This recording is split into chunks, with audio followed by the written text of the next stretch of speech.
Okay, so yeah, like let's get started, guys, without any further ado. Before that, a quick formal introduction on my end. My name is Mohammed Shoaib, and I'm a cybersecurity trainer certified from EC Council. EC Council is the leading organization for cybersecurity domain certifications. Okay, and the demo that we have today is on the first foundational course called Certified Ethical Hacking. Okay, and the version of this course that is running at the moment is version 11, the latest one. Okay. So again, before we get started, this is a common question that I usually ask students, again, to understand their perspective on this topic. So again, guys, don't worry, even if you don't know the answer or if you're not sure about it, still just try to initiate and let's keep the session a bit interactive and fun rather than just keeping it one-sided. So a quick sample question, like according to you, in your perspective, what do you think hacking is? Anyone? Again, guys, don't worry. I am not asking for any definitive answers or exact to the point answers. Whatever comes to your mind, okay, whatever you think hacking is, please let me know. Anyone?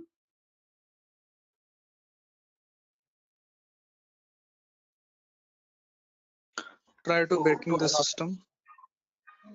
trying to breaking the system, is that breaking, right? I mean, did I get it right? Break into To the system access is, Yes, yes, try to break. to access your personal things like computer, mobile. oh, okay, trying to break into the uh, system or access personal things, Unauthorized access to the system or a data. unauthorized access to the system or data. That's a great answer. Again, all answers are perfectly right. There's nothing wrong with them. Perfectly correct answers. Anything else, guys? Does anyone else want to add anything to it?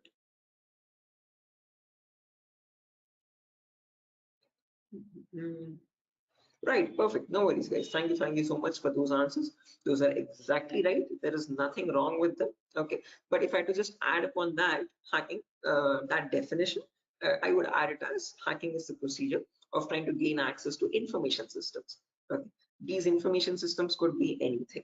They could be from as small as a mobile phone to as big as a web application server or a database or the cloud organization as well.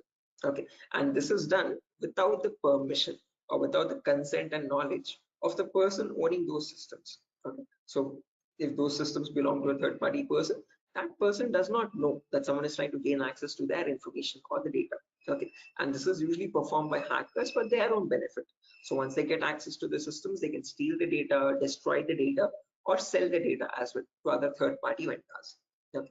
Now, depending on this definition, we easily understand that hacking is a malicious job. It is a criminalistic task.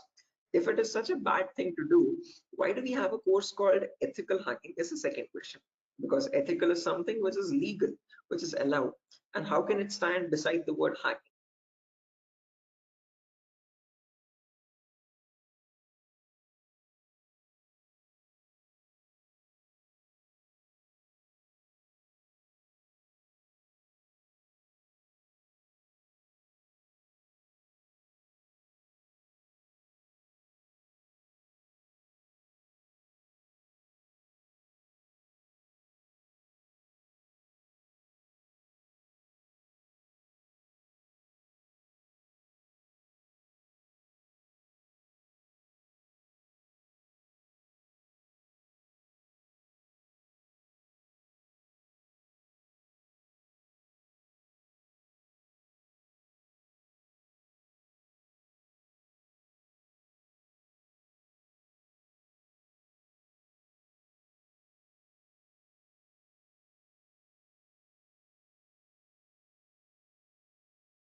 which is completely contradictory. So to define ethical hacking, on the other hand, this is the procedure of trying to find vulnerabilities. Okay, a vulnerability is nothing but a flaw or a loophole in the information system. So usually manufacturers might make mistakes somewhere here or there in the coding of the application. Okay, so that gives rise to something known as weaknesses in the information system, or in technical terms, it is also called as vulnerabilities. Okay, and this vulnerability finding, or the process of trying to find these vulnerabilities, is done with the consent and permission of the organization.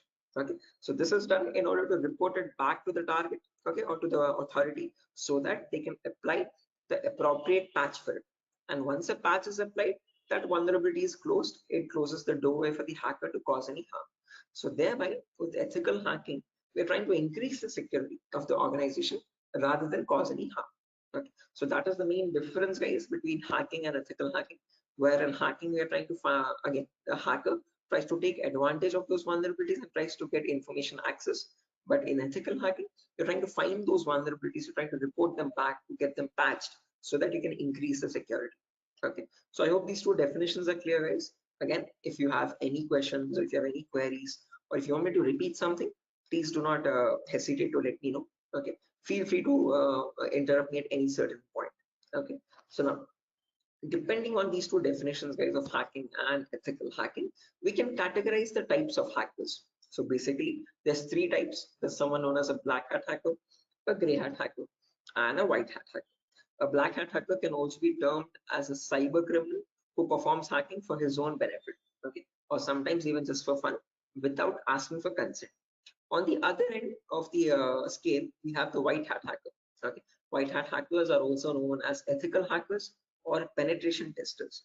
These are the people who abide by the laws and policies of the organization, and they work hand in hand with them to find the vulnerabilities and report it back.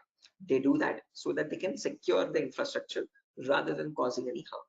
Now, in between, there's a third category, also known as gray hat hackers. Now, from the name itself, you can figure out they have some qualities of the black hat hacker as well as the white hat hacker, hence a mixture. Okay, so like a black hat hacker, they don't ask for permission before finding the vulnerabilities, but once they find the vulnerability, they report it back to the organization. Okay, and that is done in return for a bounty. A bounty is nothing which benefits them. It could be a financial reward or a reputational reward, anything which benefits them or their careers. Right. So all these three types of hackers, whether it be a black hat hacker or a gray hat hacker or a white hat hacker, they perform hacking or ethical hacking in a certain number of steps. Okay. And those steps collectively are called as hacking cycle or cyber kill chain. Okay. Now let me list those steps out one by one so that we can have a clear picture of what the whole course is about, and then we'll briefly discuss about all of them. Okay, so you can ask your questions regarding those. Okay, so the first step that you perform in hacking cycle or cyber kill chain is known as information gathering. Now, certain organizations term this step in different names. They can also call it as reconnaissance or footprinting. Second step is known as scanning. It can also be referred to as enumeration. Third step is gaining access. Fourth step is maintaining access. And the last step is known as reporting or clearing traces. Now, the reason I've specifically mentioned "or" in the last step over here is because that is where it makes all the difference between the white hat hackers and black hat hackers. If you're a white hat hacker or an ethical hacker, you would perform the first four steps, and then you would generate a report with all the vulnerabilities and the solutions for that and submit it to the organization. But if you're a black hat hacker, obviously you're not going to submit the vulnerabilities, but you're going to take advantage of them. You're going to attack the system, get access to the data, steal the data, and then remove all the evidences, which is nothing but clearing the traces or removing the footprints. Okay, so any questions or doubts, guys, up to this part before I proceed further into the technical part? Any queries or any confusion at the moment? Again, guys, I hope the audio and video is fine. Any issues with my audio or video? Okay. What is this enumeration, sir? Again, yeah, we'll be coming to that, guys. We'll discuss each of these steps one by one so you have a better understanding of what all of them are. Okay, at the moment, until now, here there are no questions, right? because I guess there's some issues with the audio or video. Some people are exiting and rejoining again. Any issues, any technical issues with my audio or video at the moment? Okay, perfect. Sir, your voice is breaking. Oh, my voice is breaking. 1 second, guys.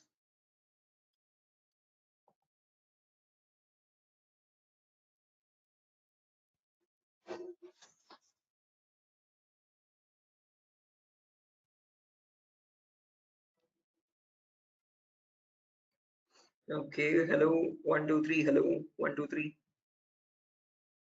Now it is Guys, okay. it's okay, right? Right, perfect. Clear, sir. Right. Let's proceed now, guys, and understand each of these steps one by one, so you have a clear picture of what they are. So the first step is information gathering. Again, as the name itself suggests, this step involves the hacker or the ethical hacker to gather as much data as possible about your penetration testing target. Okay, and all this information is gained passively. What I mean by passively is that you get this information from other third-party sources rather than contacting the organization directly. Okay, so for example, if I have a target like Wipro.com, about Wipro.com, I'll start searching online for all the material for it, okay, all the data regarding Wipro.com servers. Okay, the main question is, what kind of data are we talking about over here? And this is the information that we require. So firstly, we try to figure out all the IP addresses and the range of IPs used by the Wipro's main servers or the secondary servers. Then the who is records to understand who is hosting Wipro.com and since when has it been hosting itself. Then the DNS records to understand what information is stored in their DNS servers, domain name servers. Then employee details such as their contact numbers, their email addresses, their usernames and passwords which are leaked, and their home addresses if possible, and so on. So then the domains and the subdomains of Wipro's website, and the operating system information, like what OSs are being used by the servers that are linked with Wipro.com. Now, trust me, this guys, that all this information is available online to be gathered. So if I show you a very basic example, let's say if I wanted to find the DNS records for Wipro's organization, all I have to do is go to the browser, and in the browser, I can search for a website called DNS Dumpster. This website is available for free for anyone to access. You can click on the first link,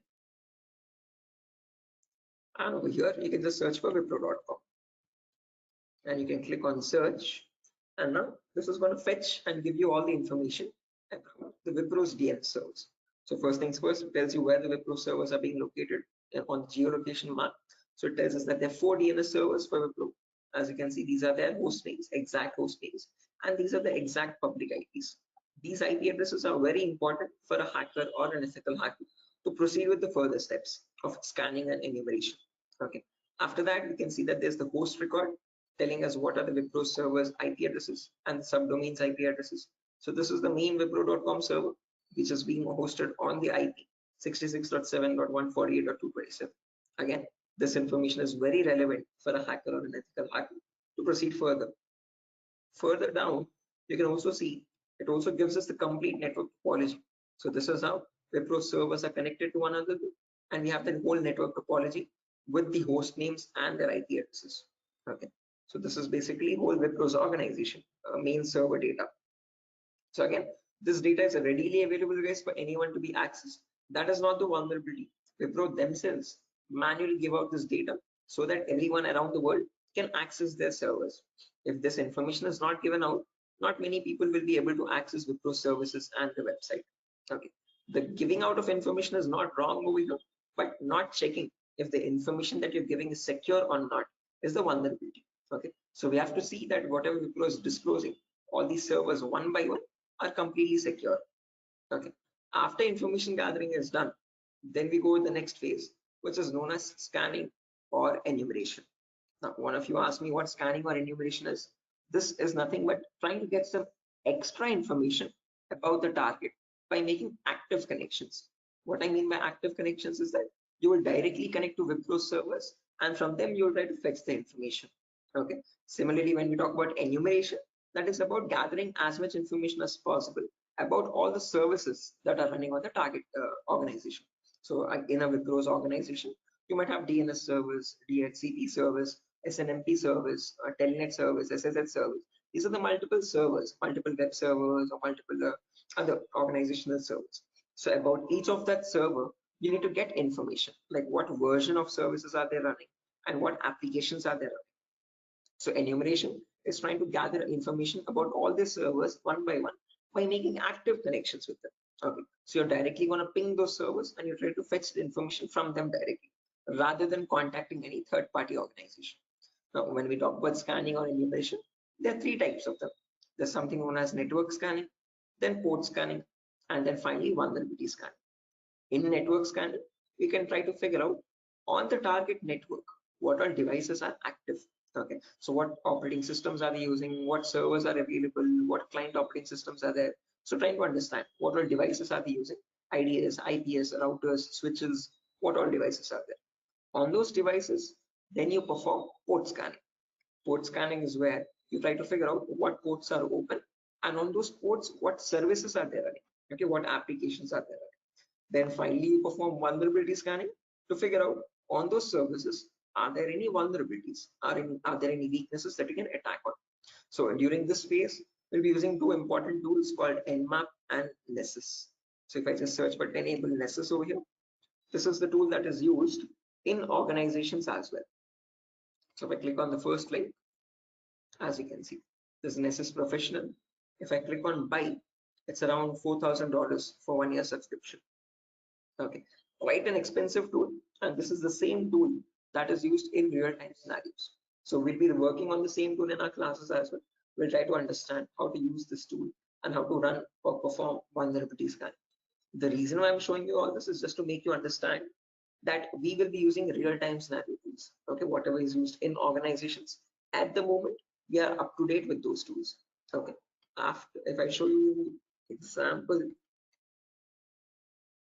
as you can see, I have the Nessus installed on my system over here.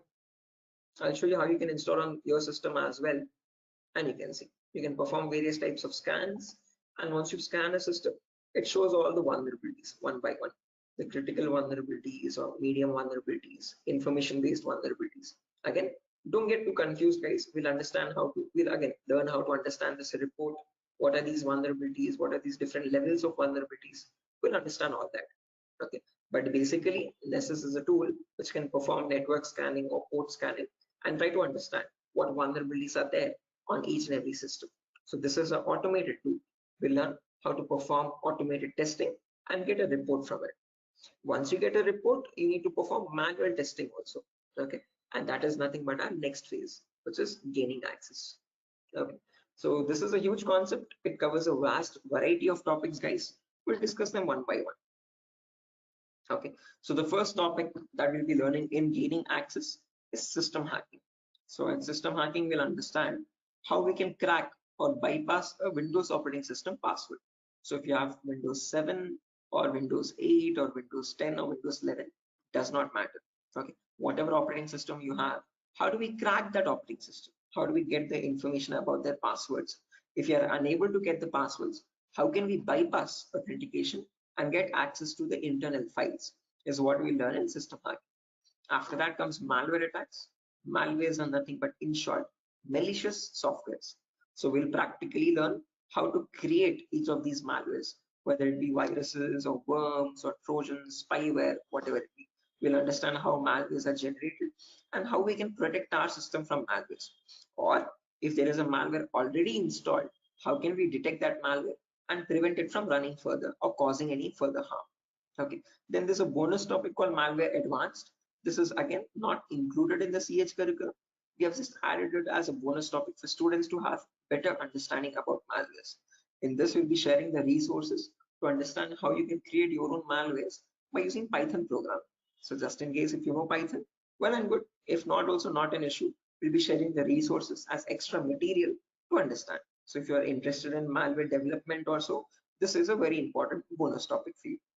After that comes network penetration testing. In this, we'll learn all the common network attacks. So in a network, you have multiple, again, devices, IDS, IPS, multiple different types of servers, like mail server or DNS servers, DHCP servers, SNMP servers, and so on. So we'll understand how to check for vulnerabilities on each of these servers. Along with that, we can perform a few attacks as well. sniffing attack, man in the middle attack, denial of service attack, or distributed denial of service attacks, DDoS.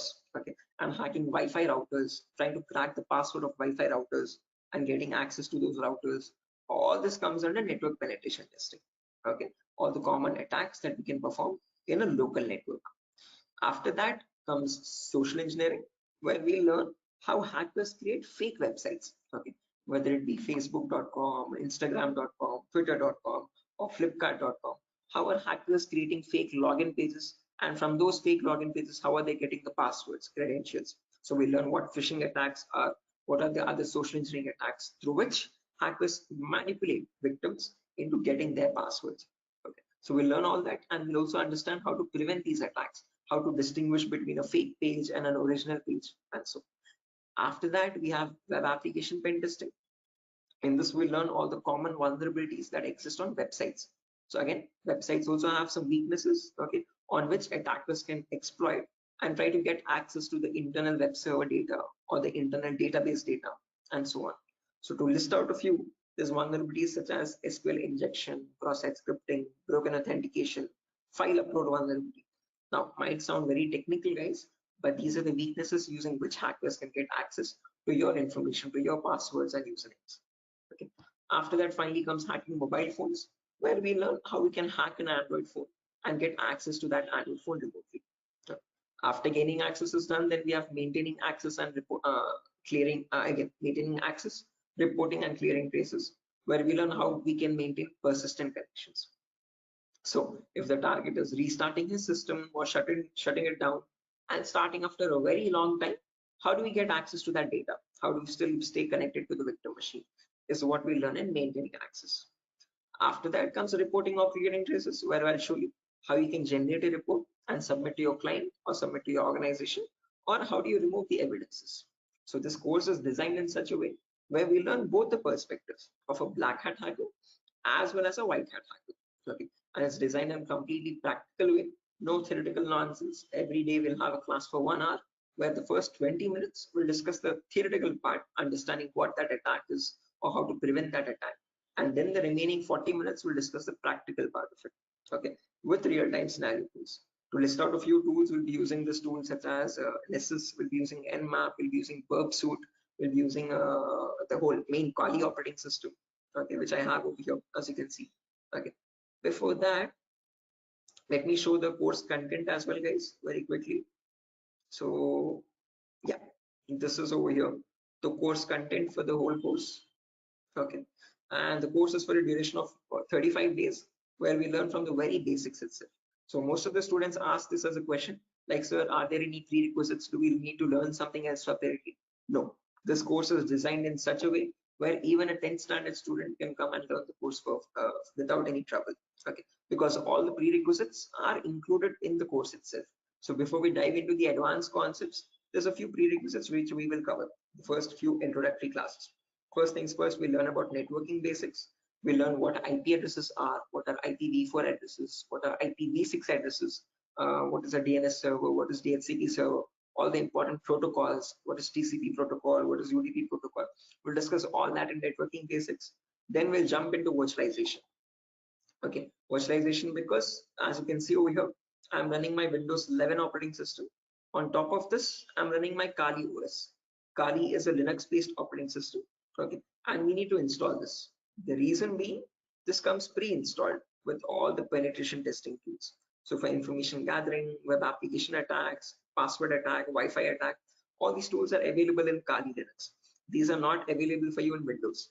So that is why we need to understand how to install this Kali operating system. Okay, and for that we need a tool such as VMware. VMware is a virtualization software. This allows you to install multiple operating systems on the same machine. So I have my Kali OS, I have my Windows 7 OS. All of these are running on my Windows 11 operating system, as you can see. Okay, so on my Windows 11, I can run my Kali, Windows 7, whatnot, as many operating systems as I want. After that is done, then we learn basic Linux and Windows commands, because as I've mentioned, we'll be using Kali Linux. So we need to know how to operate that OS. Okay, so we'll understand what the basic Kali commands are. We'll get familiar or comfortable with the Linux environment, and then we'll dive into the advanced concepts. Okay, so there's a few extra concepts there mentioned as well, as you can see over here: cryptography, reverse engineering, IoT, cloud security. These are not mentioned in the presentation for us, but these are all the topics that we'll be covering. Okay, the whole course duration is around 1 month, guys, 30 to 35 days, and we'll have a class from Monday to Friday onwards for every day for 1 hour. Okay, and the timings will be same. We'll have timings at 8 p.m. Every class will be recorded, and you'll be getting the recordings as well online, which we will have permanent access to. So just in case if you're missing out any class, you can access the recordings whenever you want. Okay, if needed, we can take backup classes as well on Saturdays and Sundays, just in case if there's a lot of absence. Okay, so yeah, that's that, guys. A quick introduction on what the course is and how long the duration of the course is. If you have any questions, you can shoot at me right now. Please let me know, guys. Any queries, anything that you want me to repeat or so. Can you hear me?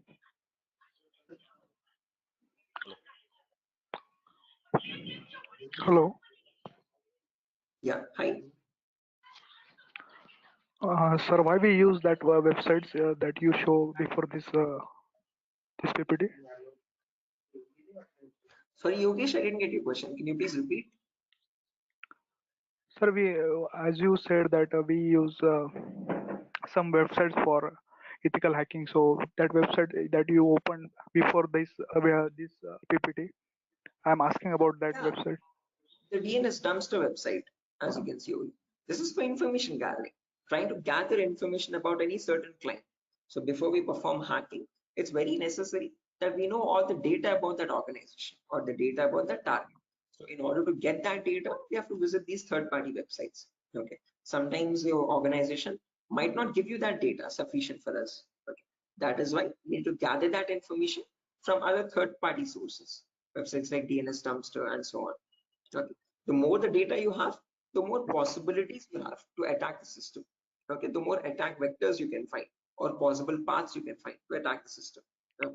So that is why it is necessary to access these websites and get the data about our target from these websites. Okay, okay, sir, understood. Right. Any other questions, guys?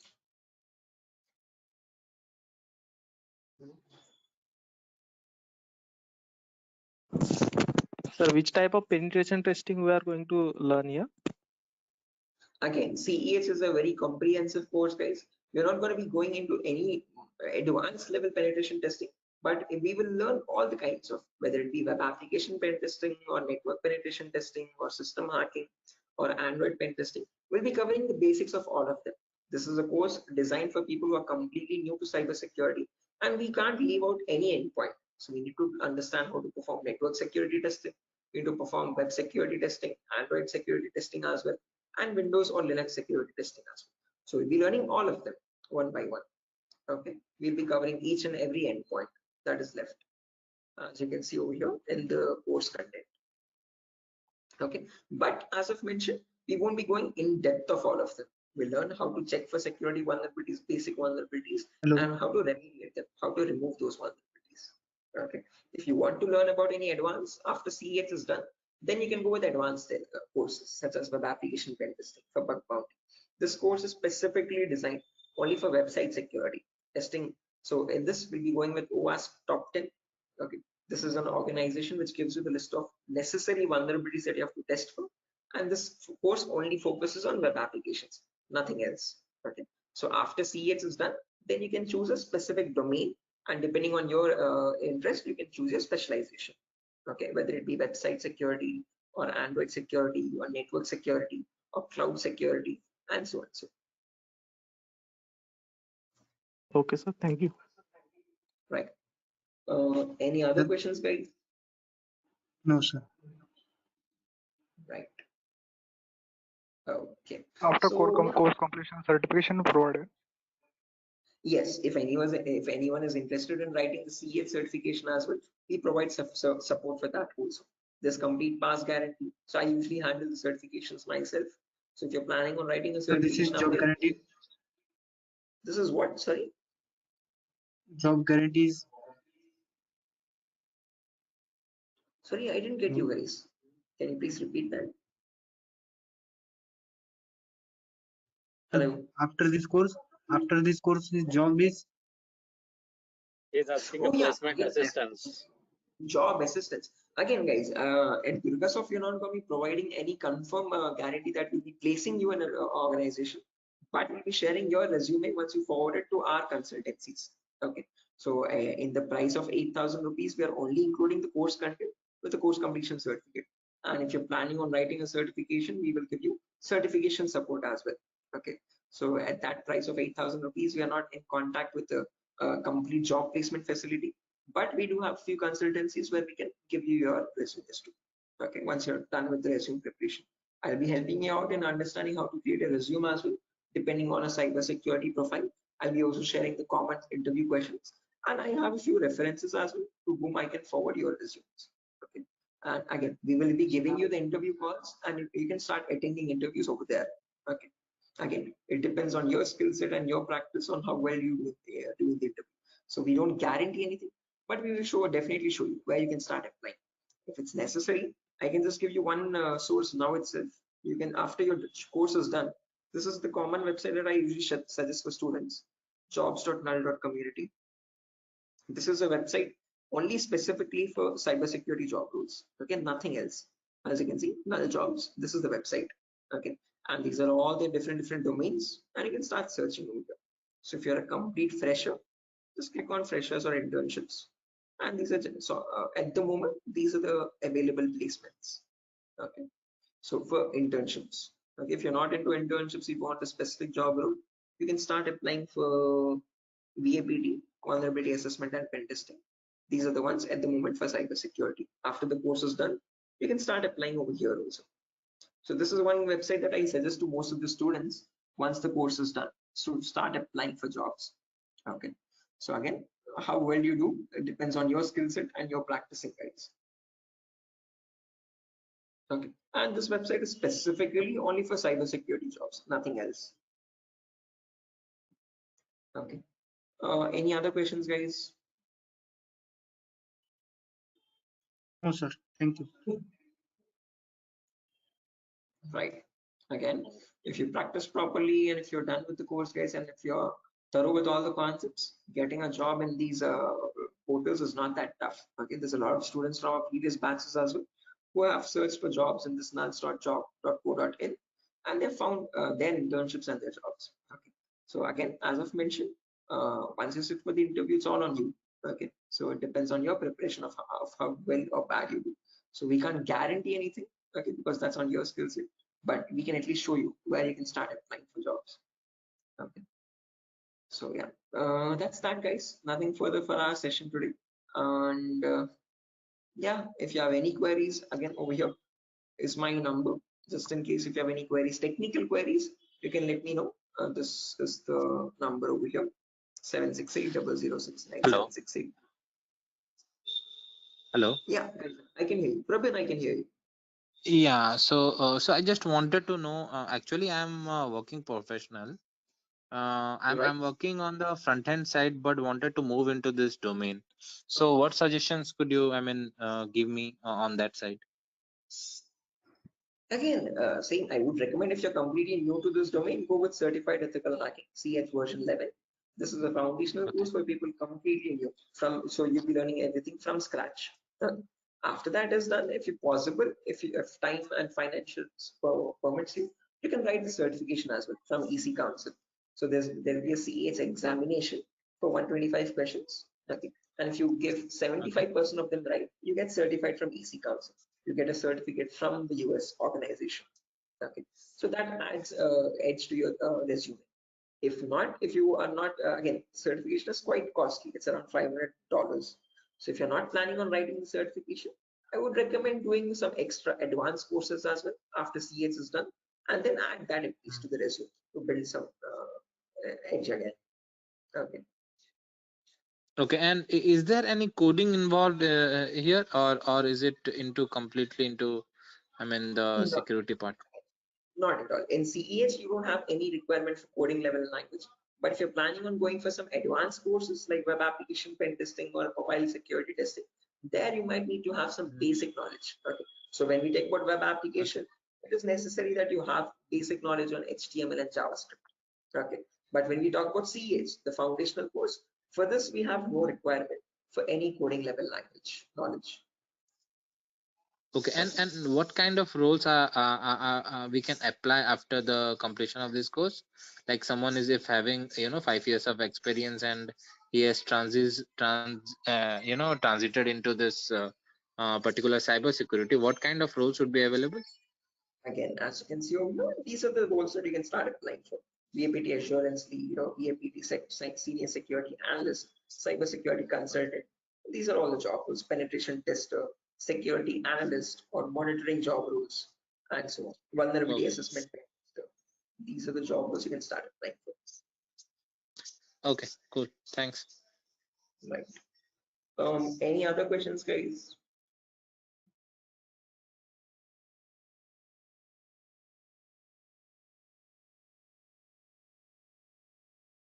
Right. Assuming there's no more questions, guys. So yeah, that's that for a session. Nothing further. Again, we'll be starting the course from Monday onwards, guys. Tomorrow and day after tomorrow, we'll be having the same demo. So just in case if you have joined late also, you can join tomorrow as well at the same time. And if not, you can directly join the course on Monday. Okay. If you have any further technical queries, guys, here's my contact number as I've mentioned already. Although if you have any queries regarding the course date or again course fees regarding that, you can contact the institute. Okay. So yeah, that's that, guys.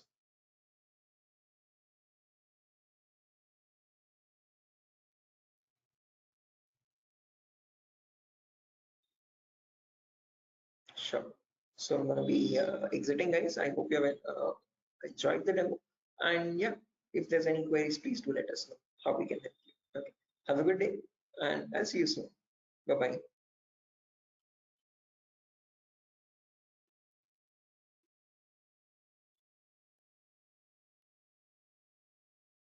Thank you, guys. Thank you.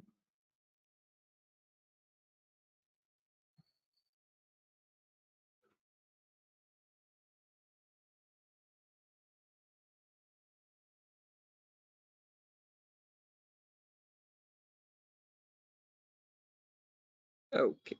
Hello, guys. Can you hear me now? Biswajit Singh, Rakesh, Ravikiran, Maman, Shiva, Sujata. I hope I'm audible now, guys. Yeah, Biswajit. Can you hear me now?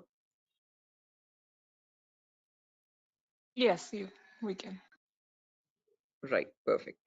So let's just wait for 2 more minutes, guys, for the other people to join as well. And then we'll be starting the session. Until then, if you have any queries or if you have any questions before we start the session, you could please let me know.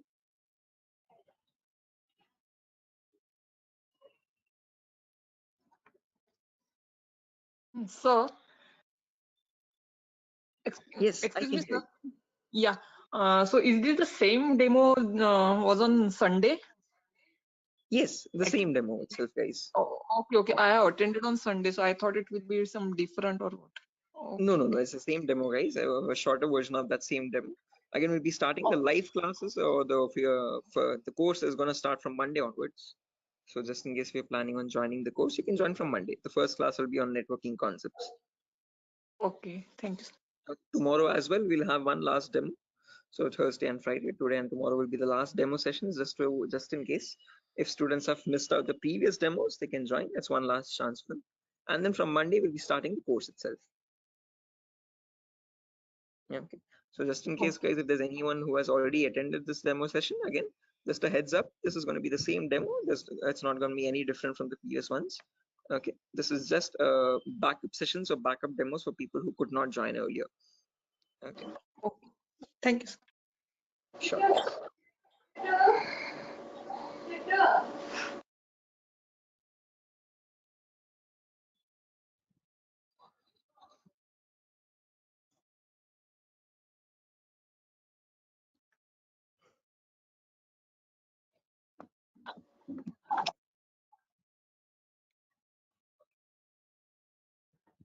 Sir, it means I can directly join on Monday because yesterday I was also present. Yeah, sure, guys. Again, as I've mentioned, it's the same demo. It's not gonna be any different. So this is only for people who are completely new to it, who have not attended the previous demo sessions. So if you have already attended the demo session, guys, you can join back on Monday itself directly. Okay, and the timing will be same at 8 p.m. Same time, 8 o'clock in the night. Okay, sir. Thank you. Sure. Okay, guys, so let's get started without any further ado. Before I get started, a quick formal introduction on my end. My name is Mohammed Shoaib. I'm a cybersecurity trainer certified from EC Council. EC Council is the leading organization for cybersecurity domain certifications. Okay, and one of the courses that it provides for people who are completely new to this domain is Certified Ethical Hacking version 11. This is the latest version of the course that is running at the moment, and this is a course designed in such a way for people who are completely new to this domain. So if you have no knowledge about what cybersecurity is or what hacking or ethical hacking is, this is the course to get started with. Okay. So before I proceed further, this is a common question that I usually ask all the students just to understand their perspective on this topic. So again, guys, let's keep this session a bit interactive and fun. So my first question to you is to understand what your perspective is on hacking. So again, not asking for exact definitive answers, guys, but just to understand your view on it. Okay, so whatever comes to your mind, please do let me know. In your terms, what do you think hacking is? Anyone? There's Biswajit, there's Maman, Rakesh, who else? Shafiuddin, Shiva. Hello, Yeah, Biswajit, I can hear you. sir. Actually, according to me, hacking means to hack the information of organization or any Okay. systems. Right. Yeah, hacking information or getting access to the information of organization systems. That's a good answer, Biswajit. Anyone else, guys, who wants to add anything to that? That's a perfectly right answer. There's nothing wrong in it at all. Perfectly all right. Any other additions to that, guys? Anyone who wants to append anything to that answer?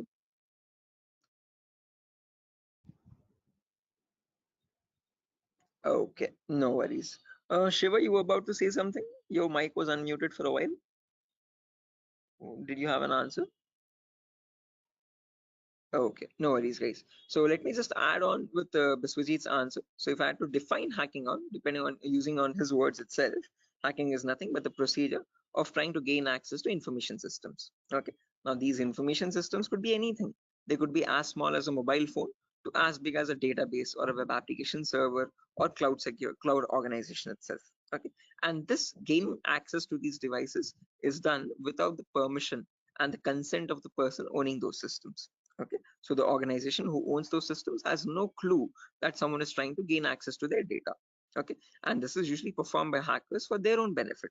So once they get access to the data, they can steal it, they can destroy it, or sell it on the dark web to other third-party vendors. Now, if hacking seems such a malicious job, why do we have a course called ethical hacking? Is the second question. Because ethical is something which is completely legal. And how could hacking become legal now? That's the main question. So when we talk about ethical hacking, on the other hand, guys, this is the procedure of trying to find vulnerabilities. Okay. A vulnerability, in simple terms, can also be called as a weakness or a loophole in the information system. And using these weaknesses only, hackers try to get access to the target information. Again, target